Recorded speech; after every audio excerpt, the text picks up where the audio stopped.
because it is Munchie Monday. And for all the fans of edibles out there, I'll be kicking off things with a little emerging edible data revealed by New Frontier and reported on by John Schroyer, who does a fantastic job of getting this info out to the masses as it comes out over at Green Market Report. So big shout out to JS over there. While I do have to disclose that I am not a licensed financial representative anymore, and the information that I am reporting is for pure speculation and educational / entertainment purposes only. But I will say this, if I were looking to invest in single cannabis stocks or companies, I'd at the very least predict to be successful in the space for a long time to come. I'd be looking at these 4 logos. The New Frontier is showing as dominating nationally with 18% secured currently of the U.S. market share. Wild, Incredibles, Wana, and Kiva. Per the article, Wild currently has 8.4% of the national market, while Incredibles has 5%, Wana with 4%, and Kiva with 3.5%. Schroyer says that according to New Frontier's latest reporting, out of the myriad of marijuana edible brands available across the U.S., these 4 have risen to the top and control about 18% of the national cannabis edibles market. The report found that for the week of August 25th, Oregon-based Wild, Illinois-based Incredibles, Colorado-based Wana Brands, and California-based Kiva Camino are, in that order, the top 4 most popular cannabis edible makers. Other notables following up the top 4 were in descending order: Oregon-based Smokies with 2.6%, Arkansas-based Good Day Farm with 2.4%, Oregon-based Gron with 2.2%, Arizona-based Copperstone Farms with 2.1%, New York-based Heirloom with 2.1%, and New York-based Off Hours with 1.9%. The list represents just over 34% of the entire national edibles market, and consumers are loyal to brands that they like, New Frontier reported. 45% of consumers say they always or usually buy the same brand of edibles, and only 7% say they rarely purchase the same edibles brand twice. This is good news for the brands on the list. The report was based on information from over 1,700 dispensaries spread across 34 states, a New Frontier spokeswoman confirmed in an email. Once you get beyond the top 10, the market share gets very small, as many brands are only in one state market, spokeswoman Amanda Riemann wrote.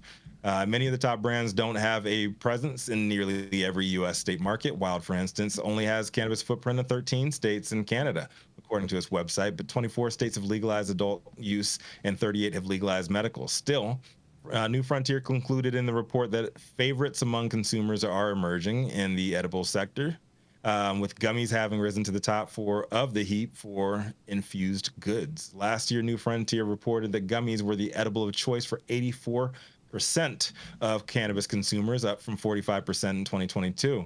The trend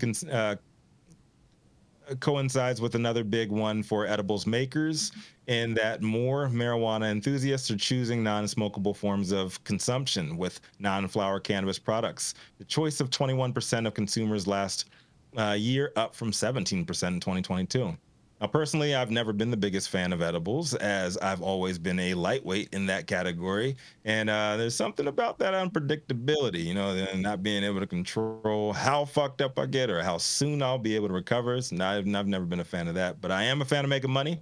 And if you fall into the second lane with me, it just might be a good idea to take a closer look at Wild, Incredibles, Wana, and Kiva, and doing your plan of attack accordingly. I'm Rico Lamitte, the dopest dad on the street for High 9 News. What do y'all think? Are y'all big edibles fans? I'm a smoker. I've been eating a lot of edibles lately, ironically. I mean, I'm not. But it's new. I'm not a fan of edibles. What do you like, Jenny Beth? I've been eating a lot of Space Shims. Space Shims have helped me sleep. So shout out to Wendy and that company. And it's also a good hash high. I also want to point out the article was incorrect. Incredible started as a Colorado company. And I wonder if these are just THC traditional edibles or not, because I don't understand how an Arkansas company could be this high up the list already and how that works out. So, I mean, are they including hemp-derived cannabinoids as well? And when they're looking at the sales of these edibles, because I don't know if they were. I feel like they are. Are you saying they're incorrect, or they just didn't say that they were originally from Colorado? I'm saying that they're incorrect about Incredibles, but I'm also asking if they are including hemp-derived cannabinoid formulations or just THC licensed products, because Arkansas was a company that was up at the very top. So I think that was interesting for me. So I was just asking for that as a clarification.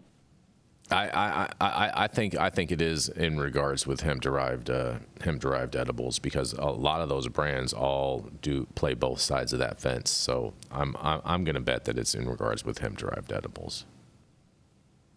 I wish they'd have been clear. Well, and technically they are being clear because it's all cannabis sativa L under the Controlled Substances Act. Whatever, Jason.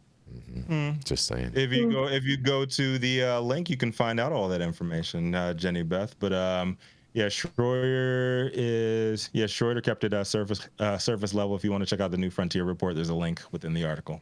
Check out, get down to all the details. Thanks, Rico. Yes. Shout out to. And I wouldn't say that they were incorrect. They're talking about current data, so they wasn't talking about like where they first were. It's talking about like where their current headquarters is. Okay. So I don't know. It's important to say that, not saying that they're incorrect. They're mistaken. Incorrect. They're mistaken. I'm gonna triple check that too, because I still don't. I'm not positive. I'm looking at it right now. Yeah, I'm looking at it. Are you? Now. They're in Illinois. Yes. That's great. Who bought them? I don't know. I'm not going into that shit right now. Come on, now. Click on the link. Click on the link, and if you want to get deeper, go deeper. I'm going. Oh boy. Yeah, go into it. Incredibles also makes vapes and other products, so you can get extracts from Incredibles. They did a lot of things. Yeah, go deep. Go deep. Fair enough. Are you open? Fair enough. Any thoughts on this, Mathieu St. Germain? You gonna get on any edibles highs this week? I like the wild edibles for sleeping. I like wild, and I like Space Gems, and I also like the Terp Chews from Farmer and the Felon. It's for sleeping, like a real low dose. Yeah. Usually, if I want to get like super high, I'd rather just eat some acid. Yeah. Jesus Christ. It's like edibles plus. You said acid? Yes. Yeah, he did. Acid, you guys. Acid. What happens when you don't wake up? Oh, what happens when you say acid 3 times? Yarrow shows up. Hi, Yarrow. Yarrow, so nice of you to finally join us this morning, Yarrow. Coming straight out the Shire. I've been having some technical challenges this morning routing through my preferred program, but we all reset it 3 times and just muscle spasm on your keyboard for a second, have a grand mal seizure on your mouse, and eventually you are live and streaming. Okay. All right. Yara, how's the filming going for your Rings of Power season 2? Fair enough. We're going to keep this train rolling. Which version, the rated R or the rated X? Yeah, we're going to roll into a commercial. We're going to be right back. Director's cut, all the glizzies.